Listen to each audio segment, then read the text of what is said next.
Hello everyone, and my name is Trent, and welcome to another video series from Donald Physiotherapy Cares, this one entitled Zero to Squat, an 8-week video series to help anyone who's interested go all the way from the floor to at least their version of a bodyweight squat. So a lot of people have maybe not the best relationship or history with squats. A lot of people with knee or hip or ankle or back type issues have considered the squats to be something that's a bit dangerous or a bit risky or something that's maybe just not for them. And I would say that the squats are actually very useful for everything going on from top to bottom here because it's one of the most fundamental things that we do. Getting up out of a chair, getting out of a car, getting out of bed first thing in the morning, all of these have some component of the squat, which is essentially just changing our body vertically from down to up, like so. So any portion of that, whether it be a small up or a big up, is at least part of a squat. And so I would say that they have a place for everybody at every age. And that's why I think it's very important that anybody who wants to figures out maybe where they fit right now in the spectrum of squats and how they can use them to get more out of the activities that they want to do. All right, we're going to work the exercises very gradually from the ground all the way up. There's not going to be any rush here to get to the end. If you're somebody who can already do this, that's great. For those who need something a little bit more structured and definitely something that identifies some weaknesses and some limitations at first, that's where this is going to begin. So feel free to skip ahead once these are released so that we can get to where you need to be, but we're going to start pretty simply right here. All right, so the first of the two exercises that we're going to do today is actually going to be about just feeling where your center of pressure is and where your weight is distributed on top of your own feet. This becomes very, very important when we're trying to do any kind of a squat or body weight exercise with the legs, because the last thing we want is to feel like we're falling off our heels or leaning into our toes when we're trying to keep our balance during this whole thing down the road. So this is the very beginning here. I'm just on the mat for visibility. Probably best if you do this on something that's quite solid, quite sturdy. On the floor is going to be best. Don't use something unstable for this right now. So I'm going to have my feet about hip width apart. You can do it with feet together if that's more comfortable for you. You can do it wider if that's more comfortable for you. I'd say go with whatever feels the best to start out with. Variations can be introduced when you get more confident. So I'm going to start like so. And what I want you to do is I want you to imagine 4 different corners of the feet. So the base of the big toe, the base of the little toe, then the outside and the inside of the heel. So we've got 4 different points. What I want you to do is I want you to stand up as tall as you can, and I want you to think about pressing evenly into all 4 points of the foot. And it's going to feel a little weird to start out with. Feel free to shift the weight back and forth a couple of times, forward and backward a couple of times, just within what you feel comfortable for balance, and see if you can get to the point where you feel like you're pushing evenly into all 4 points. You may feel a little bit of tension through the ankle, through the side or the back of the knee, maybe even all the way up to the hips and the abdomen a little bit as you get everything dialed in. And once you've got that position, once you've got the 4 points into both feet, if you can manage, you just want to hold that position for about 3 to 5 seconds.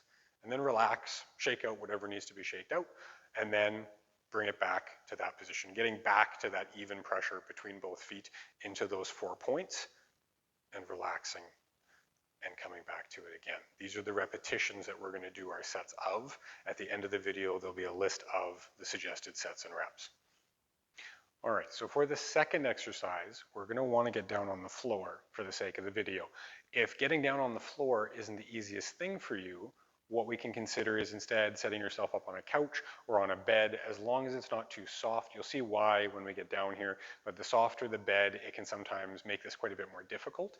But if you really don't like the idea of having to get down on the floor due to discomfort or limitations in range of motion through any of these joints in the leg, by all means do consider other alternatives such as being on the couch or on the bed. Otherwise, we'll get down to the floor here and we'll show you what I'm talking about. So once we get down here, you should be able to see a relatively nice profile view of me. And most people, when they're lying down on their back like this, are going to have just a little bit of a curve in their lower back where it doesn't meet up with the floor. And this is going to be the way that we check to see how we're doing during this movement. So in this position, what we're going to do is we're going to figure out how to contract through the core or this front abdominal area and flatten out that lower back so that we can create a nice stable spine front to back, which is going to be very useful for us down the road with further exercises and for the eventual squats that we're going to do at the end of the series. So the first thing we're going to do is we're going to take the tailbone, that bit right at the end of the pelvis, and we're going to imagine that we're lifting it up towards the ceiling. To lift it up, we end up rotating our hips gently backwards. We flatten our low back a little bit against the floor, and we should feel a little bit of tension just along the bottom of our abdominals here, right at the bottom of our stomach. And then we relax, and we bring that tailbone up towards the ceiling. And again, these muscles here engage, the hips rotate, and my lower back is flattened. The second component of this exercise has to do with the ribs, the lower ribs here, right where it meets with the rest of our stomach.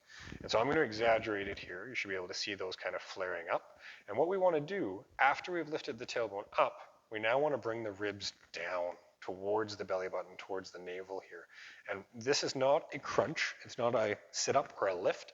The idea is that we're just, after we get the tailbone up, is bringing the ribs down to meet. And so we should get a nice even tension from the front of our hips right up to the ribs here, and we should have a nice pressure into the floor, into the couch or the bed with our lower back. Everything should be fairly even front to back. So now, from this position, we're going to hold for about a count of 3. 1, 2, 3, and relax. And the whole time, you're going to be very tempted to hold your breath at first if you're new to this. Otherwise, try to maintain at least some amount of breathing even as you lift and press. Good. And that's really all there is to it for this. Once you get it set up, it's just a lift of the tailbone and a press down of the rib cage, and we get that nice even tension across the front, pressure into the back. We're going to have the sets and repetitions listed at the end, just like the first exercise. That brings us to the end of the first video and the first week. The sets and reps over here and the frequency for the week.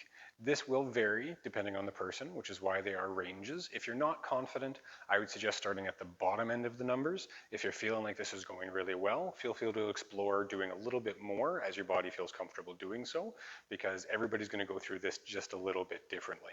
If there are any questions or comments, feel free to leave them below or get in touch with our office. We are more than happy to answer any questions that you may have. Thank you so much for watching.